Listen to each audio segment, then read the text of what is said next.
Olá, sejam bem-vindos. Vocês estão no Negócios em Debate. Aqui nós tratamos dos negócios de uma forma tranquila, sem aquele peso. Aqui nós vamos falar sobre gestão estratégica, como tocar o seu negócio de uma forma que você possa realmente atingir os seus objetivos. Eu sou Valdir Oliveira, publicitário, e a Sandra Borges. Vamos lá, hoje nós estamos com convidados muito especiais aqui, o Márcio e a Mônica da Safety Work, são especialistas em segurança do trabalho.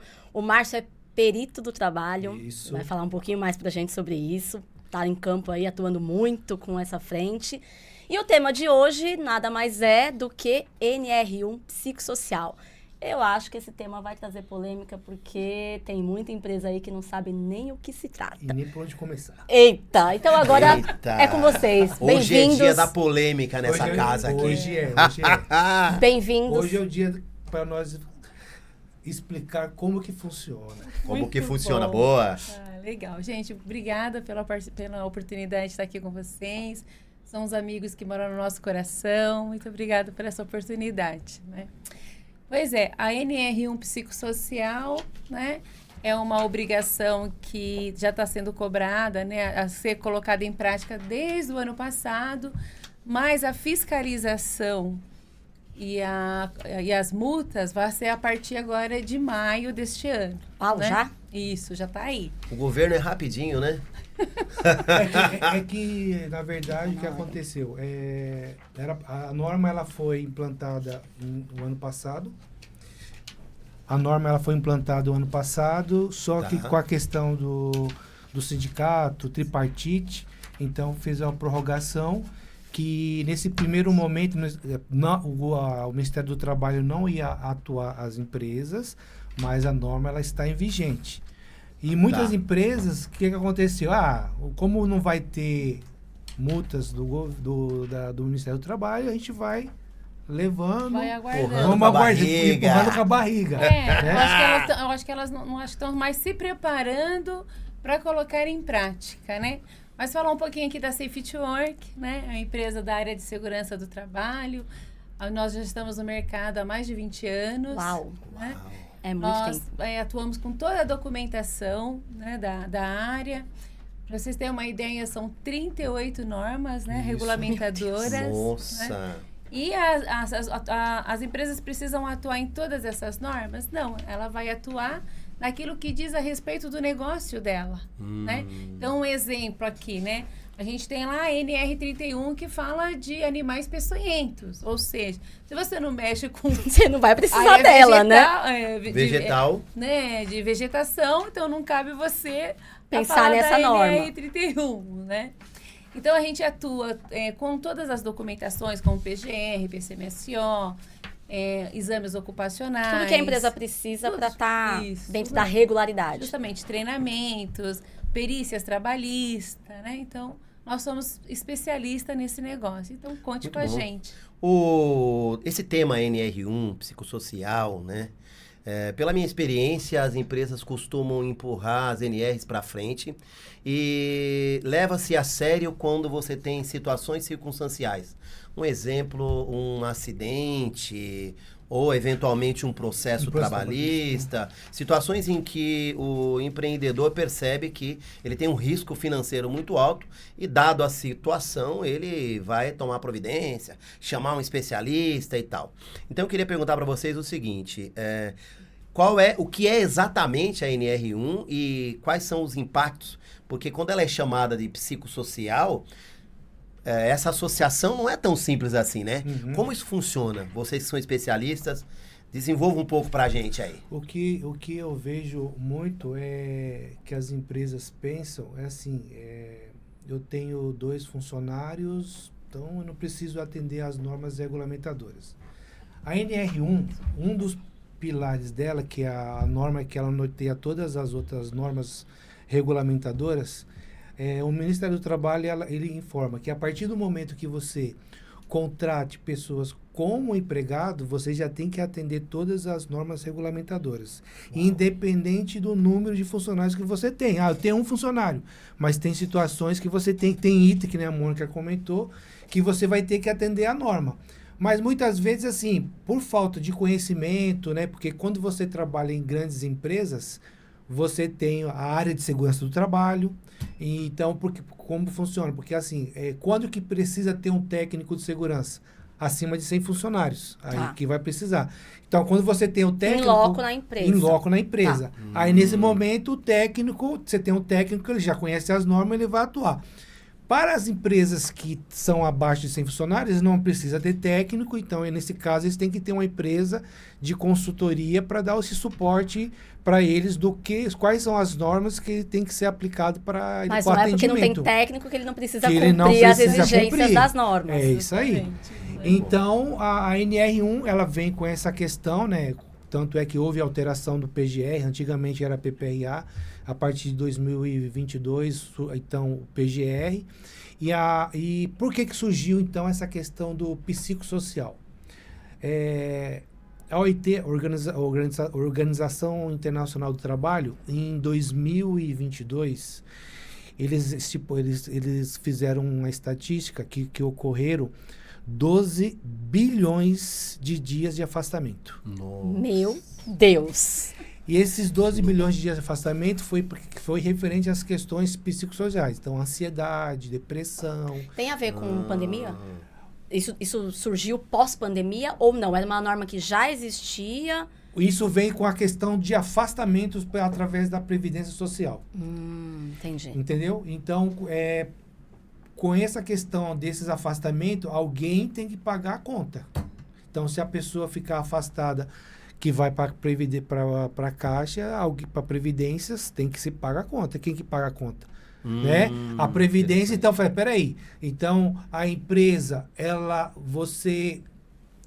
o funcionário não está trabalhando numa condição salubre, aí o funcionário adquire uma doença, ou muitas vezes de ansiedade, esse tipo de coisa, e aí vem com essa questão. Aí o afastamento é por causa da questão psicológica. Psicológica.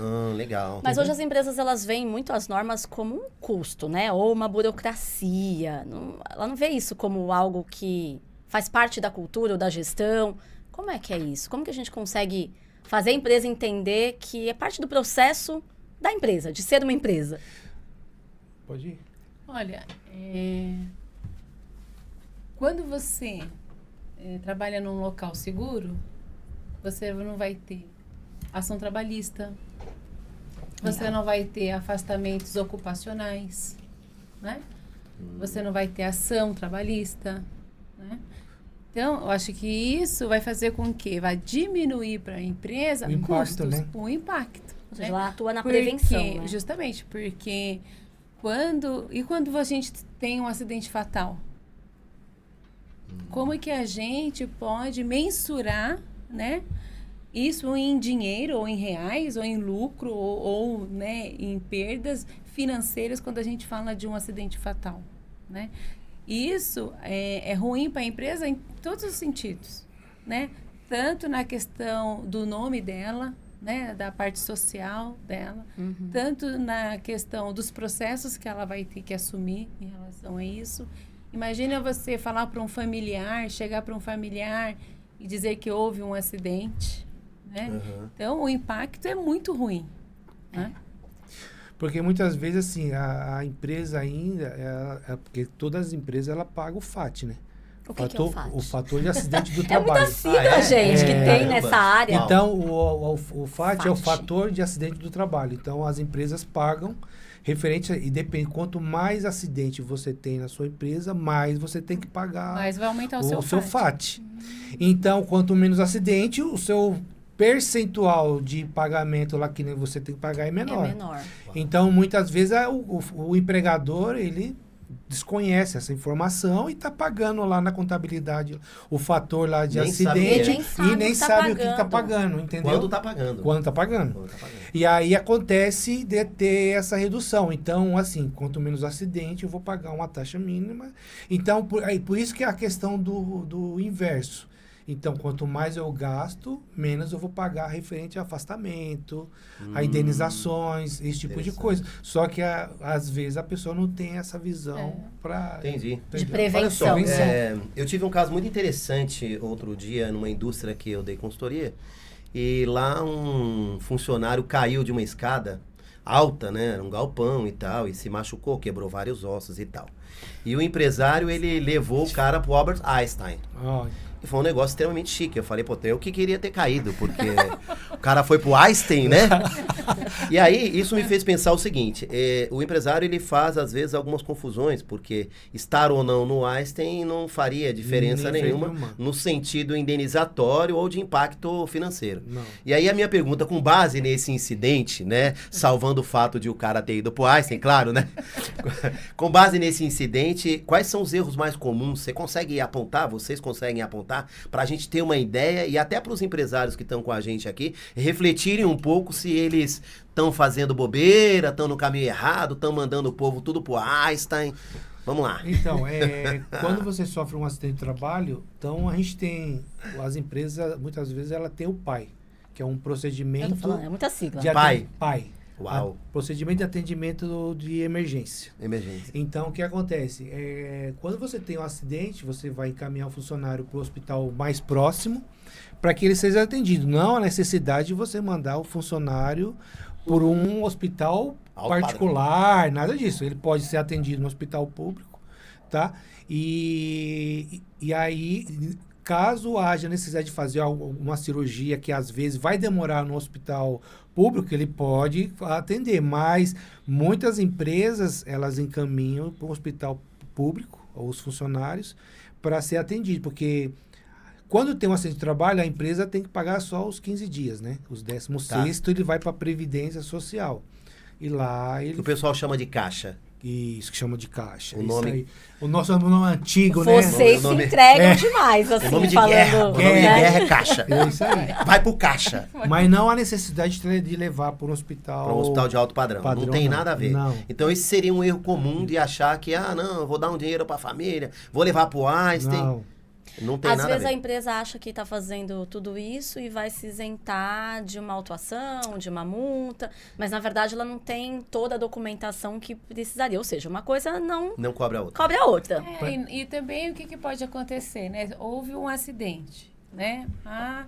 Ele deu lá um caminho com uma pessoa que quis cuidar daquela situação, tá? Esse funcionário, e se ele ficar no INSS, vai precisar de toda uma documentação. Ele abriu a CAT, né? Hoje é tudo via sistema. FAT, né? CAT, PAI. A CAT é comunicação de acidente de trabalho. Comunicação de acidente de trabalho. Isso. E ele só vai conseguir dar entrada no INSS para receber o benefício se tiver a CAT. Entendeu? Não é simplesmente chegar lá no INSS, eu sofri um acidente e eu consigo. Não, tem toda uma documentação que tem que ser apresentada, que a empresa vai precisar apresentar. E se a empresa ela não abre a CAT, ela pode ser autuada pela Previdência. Pode ser autuada. Pode. Porque ela é obrigada a abrir a CAT para o funcionário se ele ficar afastado, né? Você acha que o empresário, vou trazer um tema meio polêmico, que eu gosto bastante de polêmica, viu, rapaz? O empresário, ele tá um pouco mexendo numa caixinha de marimbondo quando ele não leva esse assunto aí a sério. Ou não é o caso? Você acha que é um lugar que o cara tá correndo um risco muito grande, que ele pode ter uma situação de letalidade ali dentro e depois, durante o resto da vida dele, ter que responder? Como é que é esse ambiente aí, do seu ponto de vista? Aqui a gente faz uma média aí de umas 8 perícias por semana, né? O Márcio é perito judicial, faz o trabalho de assistente técnico para as empresas e tem N situações, né? Hoje mesmo teve uma perícia que foi num ambiente de trabalho no beach tênis. Você imagina que um funcionário de um beach tênis vai entrar com uma ação trabalhista? O que ele fazia? E o que vocês acham referente a essa questão? Qual que era a função dessa pessoa no beach tênis? Imagina no beach tênis. Beach tênis. Você vai lá para praticar, sei lá. Na verdade, eu acho que ele tinha um excelente emprego, tá? Pra falar a verdade, eu nem sabia que existia essa profissão. Já tô querendo deixar currículo. Na verdade, era uma auxiliar de limpeza. Auxiliar de cozinha. O que ela fazia? Ela cortava as verduras, porque eles serviam refeições, né? Só que é aquela situação, para a questão da insalubridade, a gente tem 14 anexos. Nossa, então, eu tenho frio, calor, vibração, umidade, ruído, produtos químicos, riscos biológicos. Então, o que acontece? No caso dela, ela cortava os alimentos, só que ela entrava dentro da câmara fria. Só que quando ela entrava dentro da câmara fria, cadê a japona? Não tinha. Era um EPI. É o que EPI. Não tinha. Entendeu? Essa sigla eu conheço. Então. Aí muitas vezes... Até tinha, né? Só que usava esporadicamente. Né? Aí, por isso que eu falo do empregador. Aí, o que ele faz? Ele vai lá no mercado, né? Compra lá a japona, mas ele não faz o registro.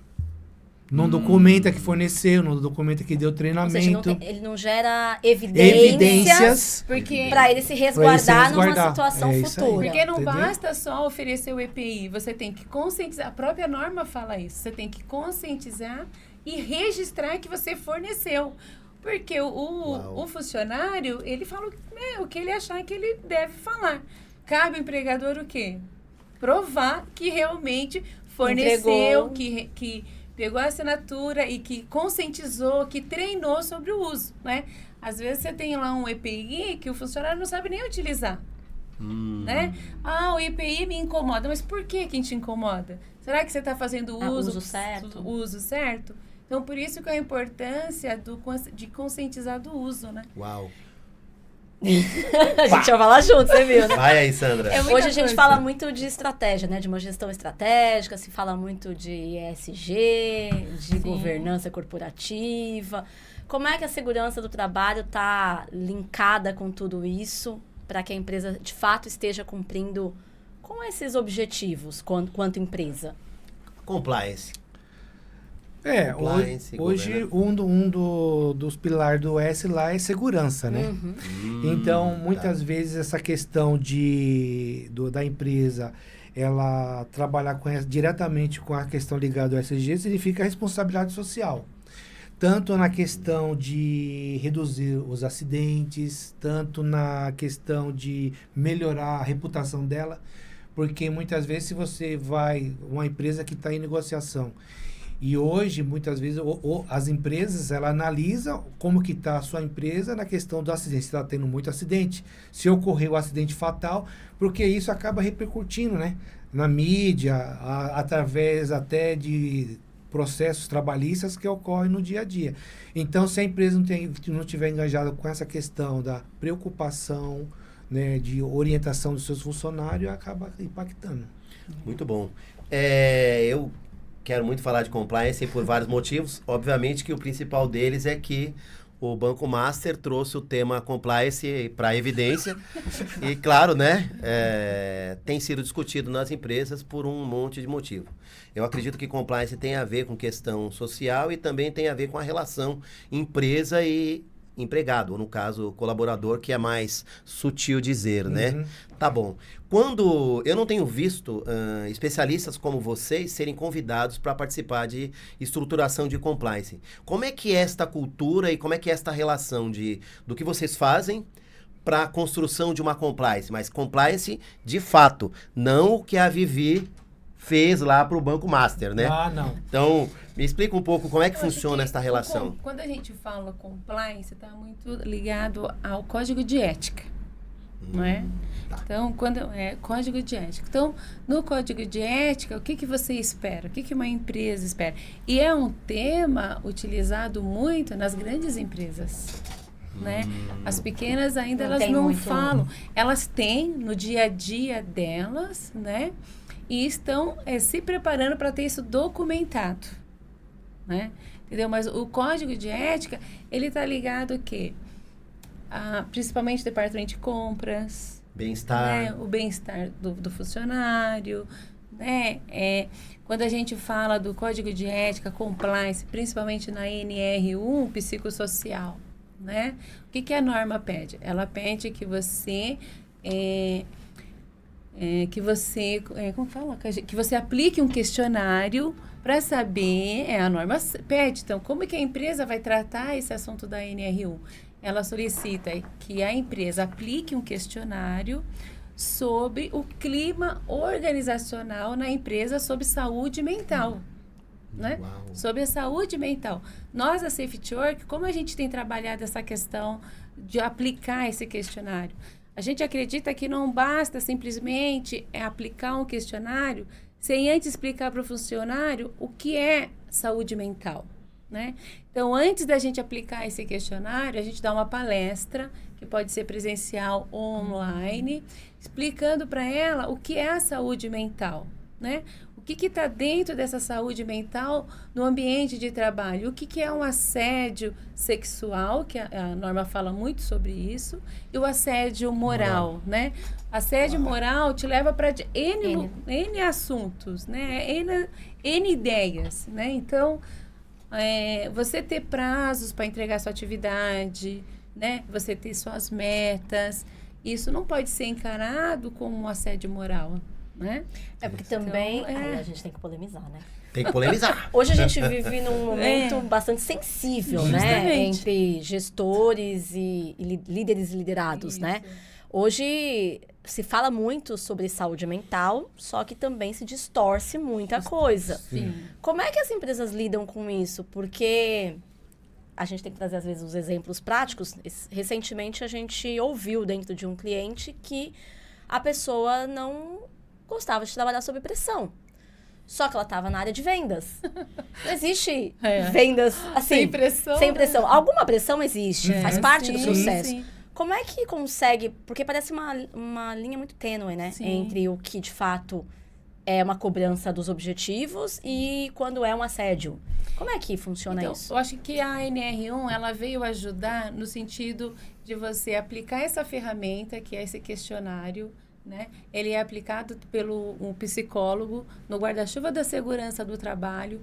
Por quê? Porque aquele resultado do questionário vai gerar um plano de ação que ele deve estar dentro do PGR, né? O PGR é o Programa de Gerenciamento de Risco. Se a gente receber uma fiscalização, né, alguém do Ministério do Trabalho, o documento norteador é o PGR. Tá. Então, o questionário, o plano de ação do questionário precisa estar lá no PGR, né? Gente, eu perdi um pouquinho o fio? O raciocínio, mas eu bem queria voltar sobre essa questão do questionário, né? Você comentou lá como que a empresa gere tudo isso, né? Então, a importância da NR1, desse questionário, qual é a importância? Você vai medir como está, é como se fosse seu clima organizacional. Tá. Você vai medir, né, como está lá, o que o seu funcionário pensa sobre isso, por isso que a gente aplica... faz a palestra antes, para ele entender o que é saúde mental. Então, ele vai preencher esse questionário com mais compreensão do que está solicitando, né? A empresa vai tabular essas perguntas e ali vai mostrar como está a empresa sobre a questão da psicossocial e como ela deve agir. Quais são o comportamento que ela vai precisar ter a partir daquele questionário. Entendi. Né? E se tiver algo pontual que seja da pessoa, ela vai dar o devido trato. Entendeu? Então, é em cima disso que a gente consegue balizar referente a essa questão, qual que é a deficiência da empresa, porque tanto é que quando a gente faz as palestras, a gente faz a palestra para o funcionário e para os líderes. Legal. Entendeu? A gente faz uma palestra para os gestores para explicar para eles qual é o impacto da NR1 para a empresa. Né? Qual é o comportamento que o líder precisa ter? Né? Aquela liderança que podia falar, que na verdade nunca pôde falar, não é verdade? Extrapolava, mas tem aquele líder que ele é um pouco mais ríspido, né? E hoje isso não é aceitável, nunca foi, né? Hoje está mais documentado, né? Então, a gente até divide, faz a palestra para os funcionários, para sensibilizar sobre a saúde mental, e para o gestor o impacto da NR1 para a empresa. Quais são os cuidados que a gente precisa ter, né? E como diminuir esse impacto negativo dentro da empresa, né? E aí, através desse questionário, ela vai ter que fazer a manutenção anualmente, né? Vamos supor que ela aplicou esse questionário e teve um resultado não tão feliz. Opa, vamos criar um plano de ação e colocar em prática. Precisa colocar em prática. Colocou em prática, tá. E agora? Precisamos medir novamente. Como que tá? Melhorou, não melhorou? Evoluiu, não Aí evoluiu. aplicar um segundo questionário para ver se houve, né, um efeito positivo. E aí, tratando desse assunto. Legal. Tem muito uma característica, assim, de quem está de fora, claro, porque eu não sou do mercado de vocês, então eu ouço como alguém que não entende do assunto, mas é bastante curioso. Tem uma certa simplicidade até em ouvir vocês falarem sobre esse tema.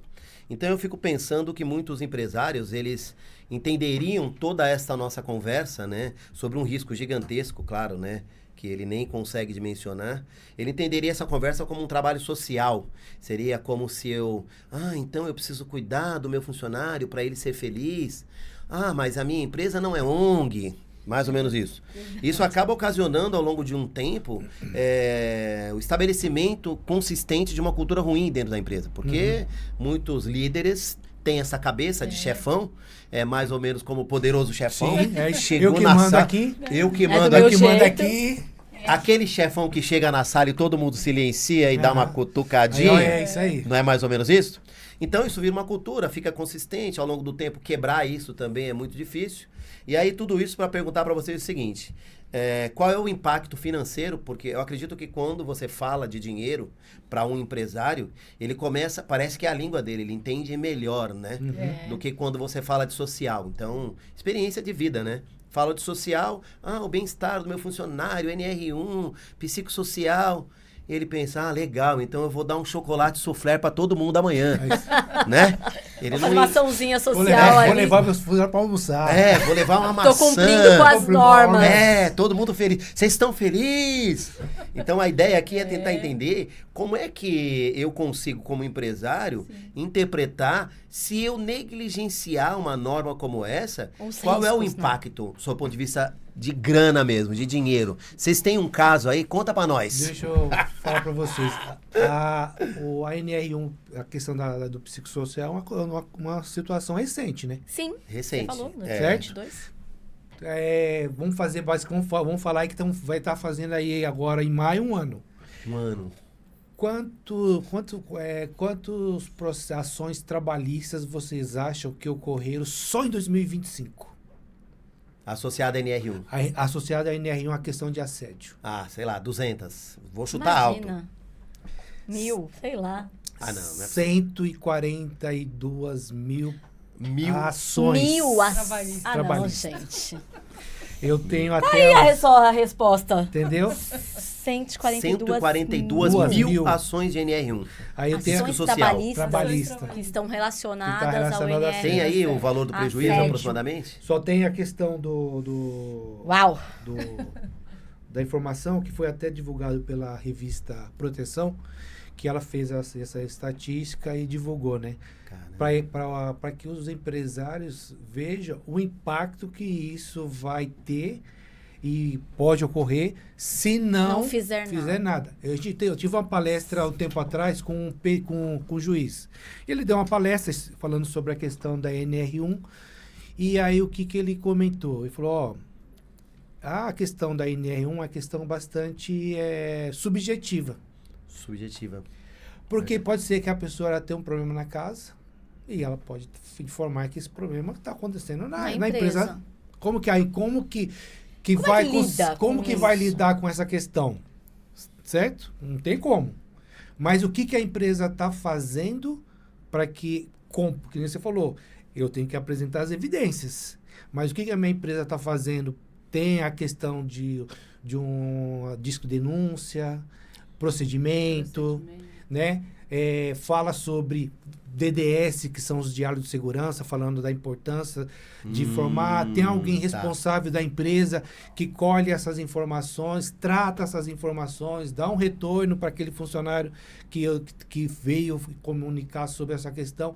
Então, se a empresa ela não tiver esses procedimentos, esses canais, ele acaba se prejudicando. Aí uma curiosidade, porque assim, não é que é mais fácil, acho que sempre é muito complexo quando vem uma norma nova e a empresa precisa se adaptar, né? Tanto para a empresa grande quanto para a pequena.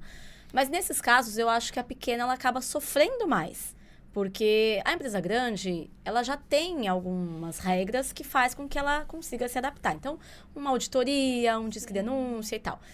E a empresa pequena? Porque vocês me falaram que a empresa, de qualquer tamanho, tem que se adaptar. Tem que se adaptar, né? Isso aí. Como que funciona? Como que a empresa pequena consegue estar à frente e fazer o que tem que ser feito para ela também não sofrer as penalidades? É aquilo que o Márcio comentou, né? Se a empresa ela não tem um técnico de segurança, ela precisa buscar um respaldo junto à Safety Work, empresa de tá aí, ó. Assessoria nessa área, né?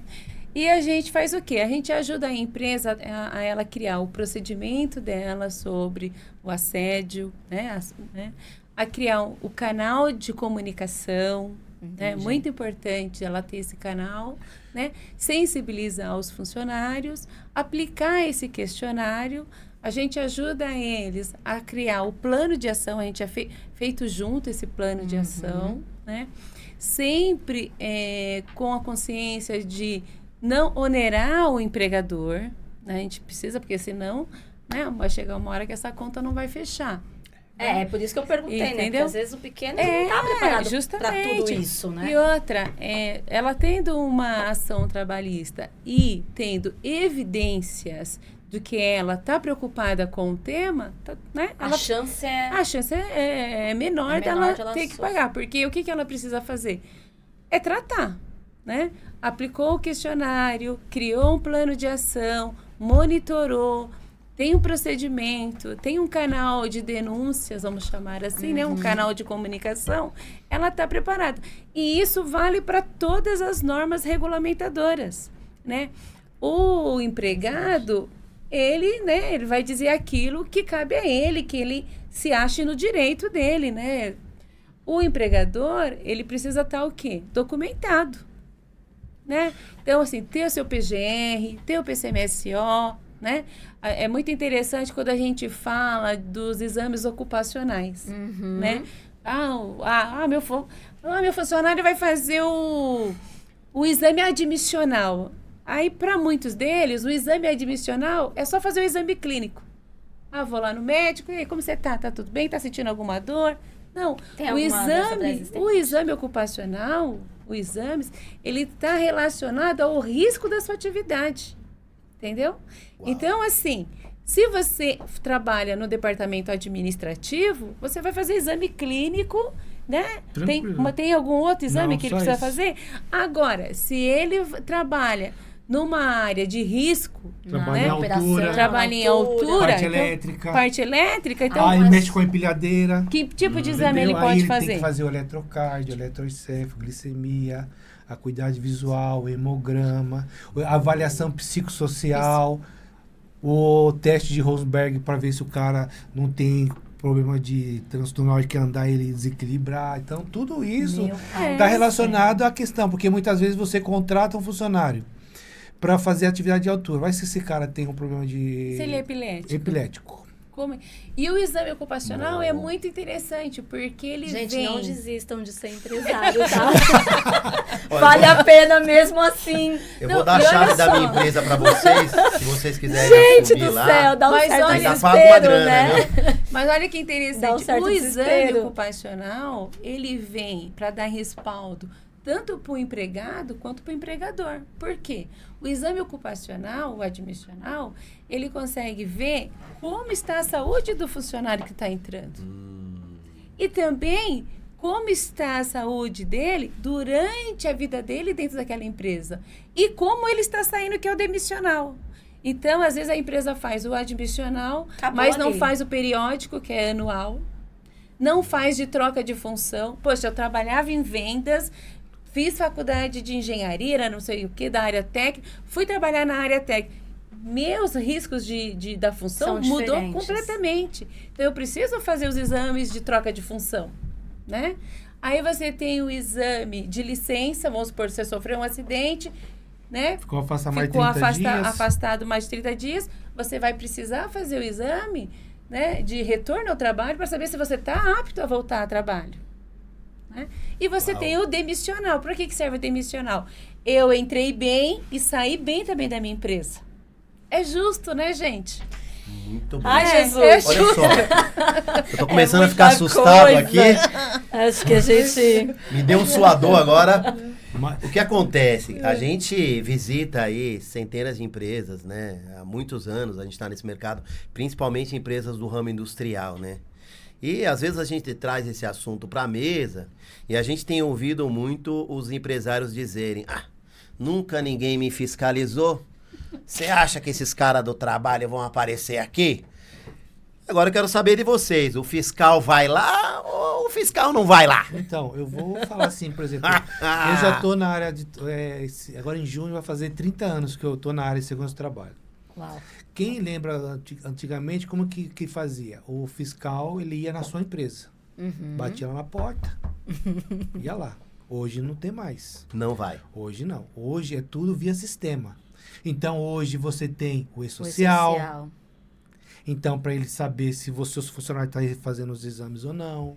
Então, qualquer momento ele pode entrar lá. Hoje, eu vou pegar, nesse trecho aqui, as indústrias metalúrgicas. O que ele faz? Ele entra lá, manda a cartinha, eu preciso que vocês encaminhem essas documentações. Apresente aqui para o Ministério. Então, teve um tempo atrás que eles pegaram as empresas de Cotia, e falaram, referente à questão da NR17, que é a parte de ergonomia. Preciso que vocês apresentem os laudos, os treinamentos, tal, e agora manda. Então, hoje é muito... É muito prático para eles. Não precisa mais ir até né? a empresa. E outra coisa, o número de fiscais, de auditores do Ministério do Trabalho, ele não tem condições realmente de visitar todas as indústrias. Então, e com essa questão, aí ele vai e escolhe... Digital, vai fazendo aleatório. Muitas vezes, quando o fiscal vai, é a questão de denúncia, né? Então, o fiscal liga lá no número lá do Ministério do Trabalho, fala alguma situação e ele vai lá para verificar esse tipo de coisa. E hoje está assim, né? Qualquer funcionário ele pode entrar em contato e falar, não estou recebendo e outra coisa, esse tipo né? de coisa. Ou se a empresa receber uma ação trabalhista... Aí a fiscalização... Não, aí abre os precedentes. É processo... como que é? Precedente para... Não, efeito dominó. Entendi. Abre as portas. Se teve e se ganhar, então, melhor ainda, né? Aí pronto. Aí, filha. Aí Valdir. Ganhei, cara. Vai lá, é a mesma coisa. Ó, aqui é o cartãozinho do meu advogado. Pode falar com ele. Me dá 10%. Como é que funciona, por exemplo? Chegou lá o auditor pedindo para ver a documentação, para enviar a documentação, enfim. E a empresa não tem. Ela já é autuada de cara ou a empresa tem um tempo para se adaptar? Isso vai depender muito da questão, assim, dependendo da situação do risco. Tá. Então, dependendo das condições, a gente tem uma NR28. A NR28 fala sobre a questão de infrações. Tá. Então, eles calculam, como é que ele calcula a infração? Ele vai calcular a infração, o número de funcionário e a infração que cada norma se aplica. Então, cada item da norma, ela tem um valor que, de acordo com o funcionário, ou pode ser de segurança ou pode ser de medicina, que aí ele calcula esse valor para ser aplicada essa multa. Então, ele te dá um prazo. E o prazo que eles te dá é 30 dias, é 20 dias, dependendo da situação. Imagina uma situação, né, que a gente teve de um funcionário de uma empresa que ela precisava mexer na NR12, que é máquinas e equipamento. Uhum. Imagine para ela fazer toda a parte de proteção de uma prensa, de adequação e no prazo. Então, tudo aqui que ele falou que ele deixou de fazer, que dava para ele estar fazendo aos poucos, ele tem que fazer no último momento. O PGR, né, que ele é o planejamento, né, Programa de gerenciamento de risco, dentro dele tem o GRO, que é o plano de ação. Dentro desse plano de ação é bacana porque ele tem um cronograma. Aonde você, empresário, vai dizer quando você vai fazer. Ele te dá essa condição ele de você te resguarda para você jogar para frente um pouco. Por isso que se chama plano de planejamento, né? Porque você se planeja para fazer. Poxa vida, você vai pegar uma empresa, uma indústria aí que tenha 300 máquinas para adequar a NR12. Uau. Meu Deus. né? Você tem que pensar em tempo, tempo. você tem que pensar na parte dinheiro, financeira. Né? Porque, então, se ela está lá no programa dela, no planejamento dela, vou fazer em 5 anos, olha, é o que dá para fazer, né? Porque muitas vezes, quando o auditor ele olha a sua documentação, ele não vai ler tudo, pode pegar o PGS, você tem um PGS de 200 folhas, ele não vai ler. O que ele olha? Seu plano de ação. Entendi. Ó, aqui está informando que vocês iam fazer a implantação dessa máquina aqui. Eu quero o documento que foi feita a implantação. Se você não fez, aí falar... Porque, na verdade, no plano de ação, você pode inserir a data e você pode, por um motivo financeiro, você pode reprogramar aquela data. Não tem problema algum. Porque o que acontecia? Antigamente você tinha o PPRA, que é o Programa de Risco, né? Aí mudou para o PGR, que é um programa de gerenciamento. Então, aí você consegue, em cima disso, fazer o quê? Gerenciar aquelas condições que você pôs no seu plano. Então, por isso porque antigamente o pessoal tinha o PPRA, pegava o PPRA, colocava na gaveta, quando tinha fiscalização, apresentava. Hoje não, hoje tem um gerenciamento. Então, ele quer ver como que está o seu gerenciamento. É quase como aquele ditado, né? Devo, não nego, pago quando eu puder. Muito bom. Ou seja, eu sei do meu risco, tá aqui no meu plano e eu vou fazer dentro de um tempo. Agora, o que é complicado, principalmente para as pequenas empresas, né? Você recebe lá uma fiscalização, né? E seu PGR, não tenho. PCMSO, não tenho. Faz treinamento, não tenho. Né? Aí não tem nenhuma evidência. Então, assim, é mais complicado. É igual foi na perícia de hoje. Não tinha ficha, não tinha PGR, não tinha PCMSO. O perito chegou, deu de bandeja pro perito o que ele queria, entendeu? Foi.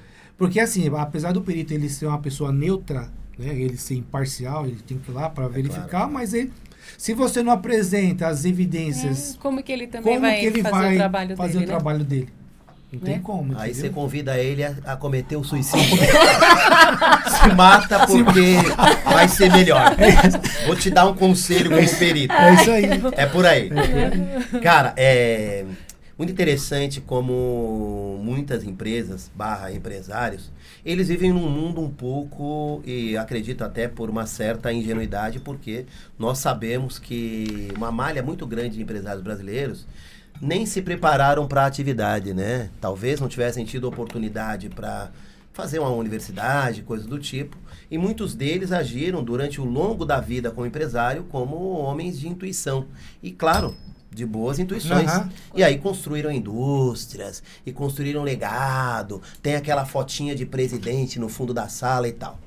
E aí, nessas visitas minhas, né, eu fui descobrindo um mundo muito interessante, que é aquela história do Alice no País das Maravilhas.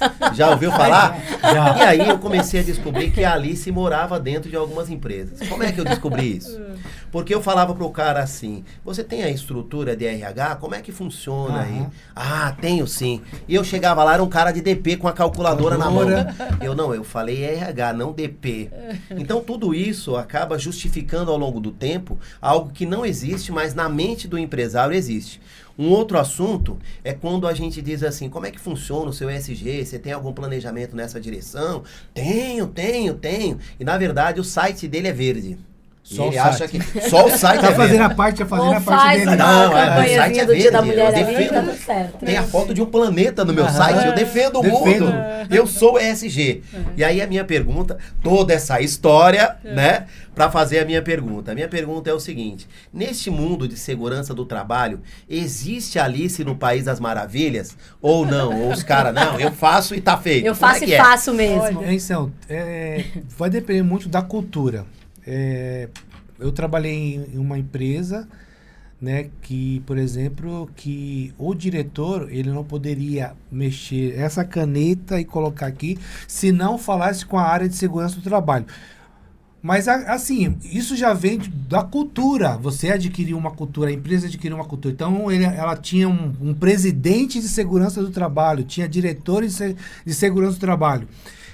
Para as empresas, e aquela situação, quando a empresa, ela acha que segurança do trabalho é prejuízo, né? Porque não dá lucro. Que a segurança do trabalho vai... porque é compra de EPI, treinamento, é PGR, é avaliação. Exames. Mas aí, quando que ele vai se dar conta? É quando tem uma fiscalização, que ele vai ter que pagar uma multa, quando tem um acidente fatal. Aí ele fala, putz, se eu tivesse feito tudo isso, não teria... Isso aconteceu em 2005, eu tive um acidente fatal quando eu trabalhava numa empresa. E assim, né? Quando tem um acidente fatal, tem aquelas duas situações. Tem a responsabilidade civil e a responsabilidade criminal. Responsabilidade civil. Responsabilidade civil, a empresa tem que indenizar devido àquela questão do acidente. E quando você tem um acidente fatal e a criminal, alguém teve culpa. Nossa. Senão o cara não tinha morrido. E quando envolve essa questão, aí você tem que prestar depoimentos para saber o que aconteceu. E a situação foi tão assim, né, que você ia na obra, conversava lá, o pessoal entrava na obra e falava, Márcio, tá caindo pedra. Eu ia lá na obra, parava a obra, falava, então sai da atividade, para aqui, ninguém vai executar. Aí o engenheiro da obra, já para o engenheiro coordenador, não, vamos negociar, eu vou arrumar. Eu ia lá, e o coordenador, não, já liberei lá. Eu falei, beleza, liberou? Tá bom. Até um certo dia, caiu um caibro, o cara com todos os equipamentos de segurança, ele foi olhar para ver o que estava acontecendo, o caibro veio, ficou 7 dias internado em coma, o cara morreu. Nossa. Aí teve todo o trâmite para saber da responsabilidade, Ministério do Trabalho, toda essa questão. É engraçado que é assim, né? Que quando acontece, no dia que teve depois, você teve todo esse trâmite, aí você vai pro juiz. E aonde que você está assim sentado, onde vocês estão sentados aí, o juiz chega junto com o promotor aqui e fala, vocês sabem que vocês mataram um pai de família, né? Assim. De reto. Aí tem uma cláusula na criminal, que se você assumir, mesmo que você não tenha culpa, se você assumir, então você não, como se for tirar um precedente criminal, não vai aparecer nada. Aí eu falei, bom, eu não tive culpa nesse acidente, eu vou continuar até o fim. Aí a pessoa que era o coordenador na época chegou e falou, não, também vou continuar porque eu acredito na justiça. Foi preso. Cuidado com o que você vai falar. Pelo amor de Deus. Aí eu acredito. Bebe mais uma aqui. Eu acredito Pena que a água eu quero saber, bebe mais uma. Não, aí o cara falou assim, eu acredito na justiça. Aí o juiz falou, peraí, se você não pensava desse jeito, acreditar na justiça, muitas vezes, quantas pessoas vão presas inocentemente? Porque alguém deixou alguma situação, você estava naquele momento, então não acredita. Né? Então, o que eu quero dizer com essa questão? Isso aí não pode colocar isso não. Isso é muito, não acreditar na justiça. Não, calma, ele vai terminar a história, calma. Então, essa questão dessas informações que eu estou falando, é porque muitas vezes o empreendedor, ele pensa que nunca vai acontecer com ele. O empregador nunca vai acontecer com ele. É verdade. E aí, nessa questão é que acaba ocorrendo, né? Exatamente. E quantos anos você precisou voltar lá para conversar com o juiz? Umas 5 vezes. Olha que loucura. Tá vendo? Foi anos isso, né? Foi 5 vezes. Mas durante anos. Né? E para você ter uma ideia, a empresa, ela gastou, porque na verdade ela teve que contratar advogados, então envolveu um diretor, um gerente, envolveu tudo, em torno de 1 milhão. Gastou 1 milhão. Ou seja, se tivesse feito tudo certinho, com certeza seria menos, né? Se tivesse a cultura de segurança, né? Ou seja, a segurança do trabalho está relacionada muito à cultura da empresa. Porque assim, é importante documentar, com certeza, precisa. Mas a gente precisa ter a consciência, né? Colocar em prática, estar envolvido de fato, né? E se a alta direção, se o dono está comprometido, muda tudo. Muda tudo. Porque não basta só... Às vezes a gente vai visitar a empresa e o cara convida a gente para andar na fábrica, não convida? Mas ele não tá usando o EPI. Aí ele cobra do funcionário que tem que usar os equipamentos naquele local. Ele fala, poxa, ele cobra. Aí por isso que é a questão da cultura. Da cultura. Entendeu? Né? Vem de cima pra baixo. Sabendo que eu cometo uns erros aí, porque eu entro nas fábricas sem EPI. Então. Eu teria que usar, então. Com certeza. Aliás, mas aí é a cultura da empresa. Da empresa, mas você pode... Entendi. Né? Você pode chamar a atenção dela no sentido de, por favor, Há necessidade de usar o EPI? Não, eu tenho um cliente que a gente, às vezes, precisa ir na fábrica por algum motivo. Não tem como. Se não colocar capacete, se não tiver... Uma vez eu cheguei num cliente...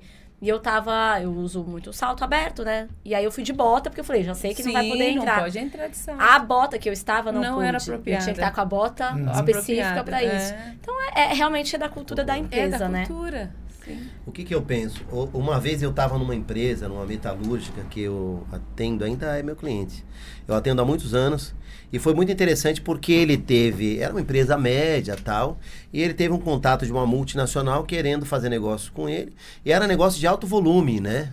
Vamos comprar bem agora, você vai ficar feliz uns 2 anos. E ele, nossa, que oportunidade. E o comprador lá no processo de negociação falou para ele o seguinte: eu preciso saber se porventura a nossa empresa não pagar para vocês, se a sua empresa vai quebrar ou não. Eu tenho que saber o nível de dependência da sua empresa da minha. Porque eu verifiquei que isso está lá no compliance deles e que existe essa questão de dependência de fornecimento, dependência existencial e tal. E aí eu saí dali pensando o seguinte: como é que é esta questão quando ela está associada à segurança do trabalho? Por exemplo, uma empresa grande deixaria de fazer negócio com uma empresa menor porque ela não está totalmente regulamentada em relação a esse assunto? Sim. Porque pode ser que muitos empresários estejam perdendo dinheiro e nem sabem disso. A gente pega muito essa situação lá na nossa empresa, que o cliente precisa inserir toda a sua documentação de segurança de trabalho no site do cliente dele. Uau. No site do cliente dele. Para ele ser homologado. Justamente. Aí muitos deles não têm, né, essa facilidade do entendimento dessa documentação, nos convida para ajudá-los. E a gente insere a documentação, cria também a documentação para conseguir fazer lá. Ou muitas vezes ele já tem uma documentação que uma outra empresa fez, e na hora que a gente vai exportar, vai enviar para o cliente dele, é reprovado. É reprovado. É reprovado, porque o que acontece? Não tem o hábito de fazer a documentação, não tem o conhecimento, de repente fez ali de forma rápida para poder atender aquele cliente. Mas esses clientes que solicitam a documentação, eles são muito criteriosos. Né? Ou seja, para atender uma grande empresa, você precisa estar organizado com a segurança do trabalho. É um diferencial para a empresa pequena. É um diferencial também. E por que eles cobram isso? Por que eles solicitam isso? Né? Imagina você vai prestar serviço numa outra empresa e o seu funcionário tem um acidente. Responsabilidade. Responsabilidade subsidiária, né? Justamente. Ou seja, a marca grande responde pela marca menor. Deixa eu voltar. E tanto é que eu tive num cliente ontem, eu fiquei sabendo também uma situação. Ele já tem a ISO 14000, que é meio ambiente, tem a ISO 45, que é a parte de segurança, né? E ele falou assim, agora a gente está em busca de uma outra ISO, que é uma outra, eu não lembro o nome dela agora, que é uma ISO internacional. O que essa ISO internacional pede? Então, por exemplo, ele atendeu todas essas ISOs, só que ele só vai ter, vai ser certificado com essa ISO quando os fornecedores deles atenderem também essa questão. Porque que a gente conversou, o que adianta? Eu tenho todo o trabalho na parte ambiental, descarte, faço certinho, mas eu compro de um fornecedor que não faz nada. Ou você vem prestar um serviço dentro da minha empresa sem as condições seguras. Interessante. Então, toda a cadeia de valor, na prática, está envolvido com esse assunto. É risco subsidiário. É isso mesmo. Uau. Voltando na NR1, psicossocial. É para todas as empresas, então? Todas as empresas. Se tiver um funcionário ou 1.000 funcionários... O impacto dele é menor porque tem um funcionário, mas aí tem que atender a norma, entendeu? O impacto é menor. Mas se ele, vamos supor, não vamos nem falar só da NR1, vamos falar de todas as normas relacionadas ao trabalho dele. Se essa pessoa tem um acidente fatal, porque não é porque é só que não existe a possibilidade, né? É uma vida. É uma vida. E aí, como você vai arcar com isso? Uau. Né? E a empresa ainda vê isso como custo? Algumas, muitas. Ou já está mudando um pouco esse conceito? Olha, está muito ligado à cultura mesmo da empresa, né? Tá muito ligada ao negócio, ao tamanho do negócio dela, né? E aí, a gente tá quase caminhando aí pro nosso fim, né? Porque passa uma hora que a gente nem vê. Se o empresário que está assistindo a gente falar assim, meu Deus, eu não posso desistir de ser empresário, eu preciso regularizar a minha empresa. Qual que é o primeiro passo? Não só falando de NR1, mas de NRs no geral, de PGRs, das siglas todas que a gente falou aqui. Tem cara que não vai dormir hoje, tá? Vocês acabaram com o sono do cara. Ai, meu Deus, amanhã acho que eu desisti. Às vezes eles têm as documentações lá, mas aí precisa fazer, na verdade, um diagnóstico para ver o que se aplica para ele, o que ele vai, né, analisar as documentações para verificar o que ele já tem, se tem que acrescentar. Às vezes o cara tem às vezes a empresa ela tem um PGR, mas ele não tem uma avaliação ambiental, de um ruído, de uma avaliação de calor. E isso é muito interessante falar, porque a gente já viu empresas, a gente foi atender, que falou, eu pago periculosidade para todo mundo. Eu sou bonzinho, pago para todo mundo. Pode acontecer isso? Então, é que essa questão, a empresa falou, sabe o que eu vou fazer? Eu vou pagar insalubridade para todo mundo, para mim não ter dor de cabeça.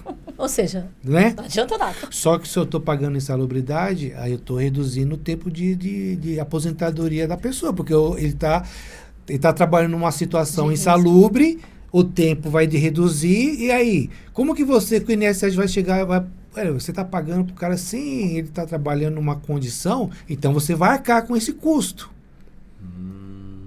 Então, muitas vezes, essa questão de pagar não é bem assim. Então, por isso que a norma determina, então a CLT, para você fazer esses pagamentos, você tem que fazer o laudo para comprovar se realmente caracteriza insalubre ou não, ou periculosa. Entendi. No caso como esse, que ele está pagando a mais, ele de fato está cometendo uma infração. Está muito cometendo uma infração. Na prática, eu trabalho numa indústria, trabalho numa área insalubre, mas eu trabalho no escritório.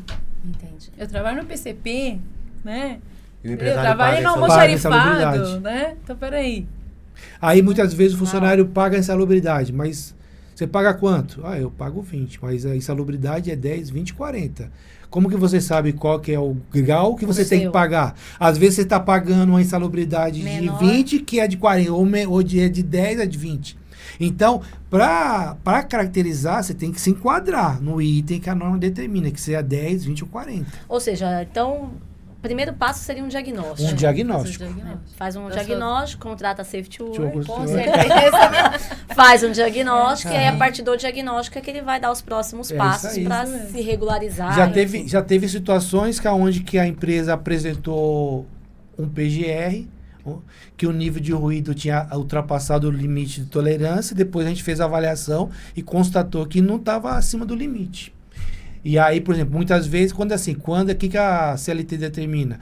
Que quando você paga a insalubridade e constata que não ultrapassou o limite, que você pode deixar de pagar aquela questão da insalubridade. Muito bom. Nós estamos no Negócios em Debate e eu vou convidar vocês para curtir aí o nosso canal, né? Para aumentar a nossa repercussão nas redes sociais. Tem muita informação importante para os empresários, para você que quer empreender. E claro, né? Não pode esquecer de se inscrever no nosso canal para continuar recebendo notícias, informações fantásticas e estratégias de gestão. Nós gostamos sempre de terminar fazendo algumas perguntas papo reto e direto, hein? Falou a palavra, o que vier à mente. O que vier, não tenham medo de polêmica, tá? Fiquem à vontade, ok? Então, segurança de trabalho, Mônica. O que nós podemos dizer sobre segurança de trabalho? Proteção. Não é? Prevenção. Para a prevenção, você tem que fazer uma antecipação para que previna que aconteça o acidente. Muito bom. Responsabilidade, isso é importante. Compromisso de todos. Gostei. Quase uma filosofia, né? Quase um filósofo. Acidente de trabalho. Isso todo mundo tem medo. O que pode acontecer? É uma consequência. Consequência da irresponsabilidade. A consequência do que não ter feito nada. Consciência. Uma consciência é uma percepção. Então, quando você tem aquela consciência de fazer aquela situação da forma correta, de utilizar os equipamentos, né? Agora, o assunto do momento no mundo de segurança. NR1 psicossocial. Saúde mental. Saúde mental. Muito bom. Porque muitas vezes é aquilo que a gente vem comentando, né? Porque se a empresa ela vai ter o papel dela de atender essas normas para verificar sobre essa questão de como que está a saúde dos funcionários relacionado às atividades que ele executa. Então, por isso que a gente faz os questionários, faz as palestras, tudo isso ajuda daí. a criar o procedimento. Importantíssimo ter um canal de comunicação, né?